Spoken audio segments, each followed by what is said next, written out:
Chapter 14 is focusing on the Industrial Revolution, also known as the Market Revolution in United States history. This is a change over time chapter, so the period of time we are focusing on here goes from 1790 to 1860. Massive changes going on in the United States during this period of time. So to set the scene for this change in American society, for industrialization to happen, the United States needed a labor force in order to work in these factories. Part of this labor force is going to come from immigration, which we'll talk about in a second. But people continuing to move west had this idea of what America should be, this rugged individualism, specifically as defined by Ralph Waldo Emerson, that we need to be reliant on ourselves, which struck a chord to many of the individualistic Americans at this time. America was absolutely changing. The population continued to double every 25 years, and so people were continuing to move west in order to find room to go. So part of this idea of rugged individualism and this westward expansion brought about this glorified image, or this romantic image of what America out west was really like. This land of opportunity, that there's land just plentifully available. There are jobs available in the cities. So this helped to spur the immigration explosion during the early to mid 1800s. Specifically coming from Europe, all that surplus immigration or surplus population from Europe coming to the United States, which we'll talk about more in a second here. But beyond just moving westward, many people started crowding into the cities, as well as when the factories started growing up. And just like we see today, with the growth of large cities, especially as quickly as they were growing, brought about many urban problems: overcrowding, sanitation issues, crime, etc. So these are all new issues that the cities have to deal with, but it is going to be necessary simply because immigrants are coming over, the Americans continue to have babies, and people want to find jobs working in the cities, working in these factories. So part of the Industrial Revolution also brought about the invention of the steam engine. So the idea of the Industrial Revolution was honestly only possible because the steamship was built, but the only reason the steamship was built was because of the Industrial Revolution. So it's one of those, which came first, the chicken or the egg? Because steamship travel was much cheaper, it was much safer, and so it brought massive amounts of Europeans to the United States in order to find jobs in these factories. So two major groups that you absolutely must know as this first wave of immigrants during the early to mid 1800s are the Irish and the Germans. These are the first major immigrant groups coming during this period of time. We'll obviously talk about other immigrant groups later on. But the first one, the Irish, primarily 2 million of them crowding into the United States in order to escape the potato famine back in Ireland. Ireland's major crop was the potato. Obviously came over from that Columbian exchange hundreds of years prior to this. And this is primarily why the Irish population had grown so fast, because the potato was a hardy starch. You could support a large population on it, etc. But in the 1840s, a blight or a disease was starting to destroy all of the potato crops. And so there was massive starvation going on in Ireland. Those that could scrape together the little amount of money that was necessary in order to come to the to New York and Boston and whatnot escaped with literally the clothes on their backs in order to escape starvation. They had no money. They barely were able to pay for the transportation to the United States. So because they had no money, they got off the boats and that's where they stayed. They didn't have money to continue moving west. So this is why, even to today, why Boston and New York have such a large Irish population, is because of this period of time. And so these Irish coming to New York and Boston and the other eastern cities, primarily they're Irish. They are Catholic. Some are Protestant, but most are Catholic. And these Irish Catholics are willing to work for the cheapest jobs available to them. And so we see a real wave of discrimination against the Irish. They were seen as a different race, even though this is very bizarre to us in our modern ideas. But back then they were seen as a different race. And so it was not an uncommon thing to see in store windows, no Irish need apply. The people were unwilling to hire Irish simply because they saw them as competition for native-born Americans. Not Native Americans, but those whose families had been here for a long time. So beyond just the discrimination that the Irish faced from the more established, quote, native-born Americans, they also faced racial conflicts down at the bottoms with those free African Americans. We're going to see a lot of racial tensions and race riots between the Irish and African Americans because once again, they are competing for each other against each other for those lowest paid jobs at the very, very bottom. But what the Irish did have in their favor was numbers. They had a lot of people coming to New York, Boston, etc. in a very short number of time. So with this power in numbers, they used it in order to create political power, particularly by creating political machines. The most famous of these political machines was the Democratic powerhouse in New York City known as Tammany Hall. Basically what a political machine is, and it's very similar to the spoil system or the patronage system. Off the boat come these Irish immigrants. Tammany Hall, which was the political organization, said, we'll give you a job, we'll give you a place to live, we'll give you a social organization to go to. All we ask in return is for you to vote for the Democratic candidates that we put in front of you. And so these Irish voted Democrat no matter what because they got something out of the deal. Now on the other side of the equation, those people running for office that were backed by Tammany Hall, then you see a lot of corruption, you see a lot of graft, you see a lot of embezzlement from the city's tax revenues. So they got something out of it as well. And this is something we're going to talk about later on about this corruption going on at this time.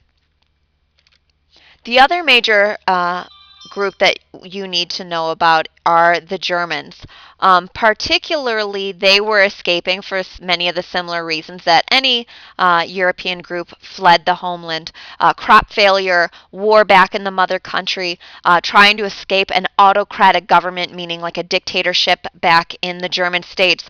Germany at this time was not a unified country, and so there was a lot of warfare going on back in the German states. So about 1.5 million Germans came to the U.S. between 1830 and 1860 to escape all of these things.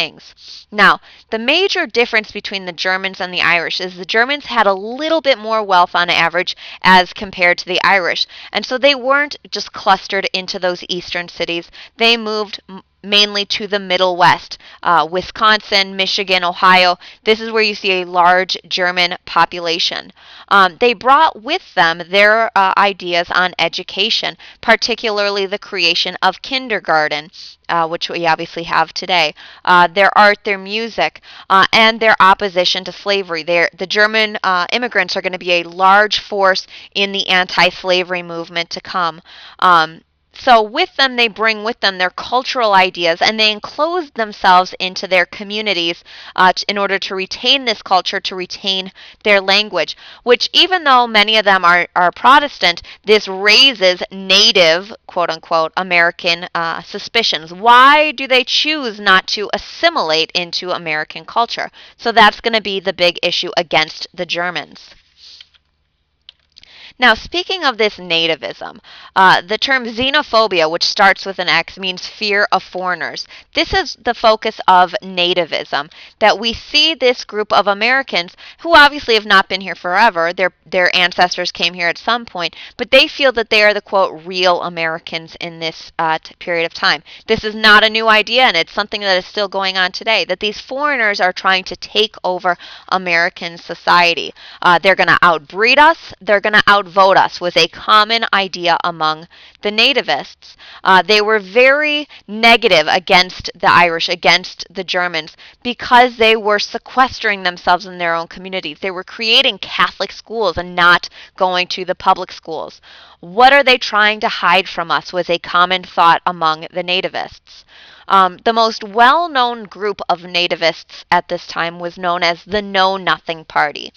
They got this moniker because of how secretive they were, that if anyone asked them a question about their organization, they, quote, didn't know nothing because everything had to be kept within the organization. The Know Nothing Party had actually evolved from another group known as the Order of the Star-Spangled Banner. Now, you can guess by the name of this group, the Order of the Star Spangled Banner, what their focus was promoting real Americanisms. So the Know Nothing is going to be a party that we're going to see continuing on. And their focus is on immigration restrictions, naturalization restrictions, meaning the requirements necessary for people to become American citizens. They wanted to deport poor foreigners because they were just dragging the United States down. And beyond these political goals, we did see the Know Nothing groups promoting violence, promoting riots against foreign-born people. Particularly, as an example, in 1844 in Philadelphia, a riot broke out between native-born Americans and the Irish. Before all was said and done, 13 people were dead and 50 were wounded as a result. This is just one example of the rioting and violence that occurred between those who are native-born and those who are foreign-born, like the Irish or the Germans. Here you see the sign that I was referring to, No Irish Need Apply, and a flag from the Know Nothing Party, that they are Native Americans. We must beware of foreign influence. Now, moving beyond this, immigration was a necessary component in order for the Industrial Revolution to occur. So the focus on mechanization is also going to be a necessary ingredient for the Industrial Revolution to occur. In the 1790s, a British man by the name of Samuel Slater, the British inventors at this time had been focusing on textile machines. Textiles are obviously making cloth. And mass producing this cloth, which is why the British were pretty much always able to undersell the Americans. We also see the creation of a modern transportation system. We're going to talk about canals. We're going to talk about steamships and a communication line such as the telegraph. All of this stuff together creates the Industrial Revolution, also known as the Market Revolution, but it was really perfected by the British first. The British textile industry was the main focus for industrialization. That's where it's all going to start. And the U.S. always was reliant on these British textiles because we could never undersell them. And beyond that, not many Americans actually wanted to get into the textile industry because why try to compete with Great Britain when there is so much land available? It is so cheap. Why not be a farmer? People didn't want to invest in this when we had so much open land available. Why compete with the British at this time? And so the Industrial Revolution, or the Market Revolution here in America, really didn't take off for a long time simply because the focus was on agriculture, much like Thomas Jefferson wanted it to be. The change is going to come in the late 1700s, early 1800s with Samuel Slater, who I started talking about a second ago. Samuel Slater was a British man who had escaped, quote unquote, from Great Britain after memorizing the patented plans for the cotton spinning machine. Great Britain did not want their cotton spinning machine getting out to the rest of the world because they wanted to keep that monopoly on mass-produced textiles. But coming to America, Samuel Slater brought with him his memorized plans for the cotton spinning machine, which is going to be part one for creating a textile industry here in America. The problem was there wasn't that much cotton available at this time. Growing cotton and using cotton was a very labor-intensive process because there were so many seeds that had to be pulled out of cotton. It was a full day's job just to get a pound of cotton in the cotton field. So it wasn't the best crop to grow on a plantation. That was until 1793. Very, very important. Eli Whitney invented the cotton gin, better known, or the cotton engine, which was a mechanized way to separate cotton from the seeds that were growing in it. So with this, all of a sudden, cotton became very, very, very profitable. And almost overnight, very, very quickly, the South became a large cotton growing economy. Cotton was king in the South, which we'll talk about later on in chapter 16. But with the explosion in the cotton producing industry, now all of a sudden the textile industry is going to be a lot easier to do. A side effect that obviously Eli Whitney had never intended to happen was the resurrection of slavery as a result. Prior to this, slavery had kind of been dying out. It wasn't as popular of a form of labor source prior to this. But now all of a sudden, because these southern plantation owners could get so much money for growing cotton, all of a sudden they now needed the slaves to not only pick the cotton, but to run the cotton gin. So, even though New England did not use slaves, they had a hand in this whole industry as well. So, the South are going to be the ones who are growing the cotton, using slavery to not only grow, but to separate the seeds from the cotton during this time.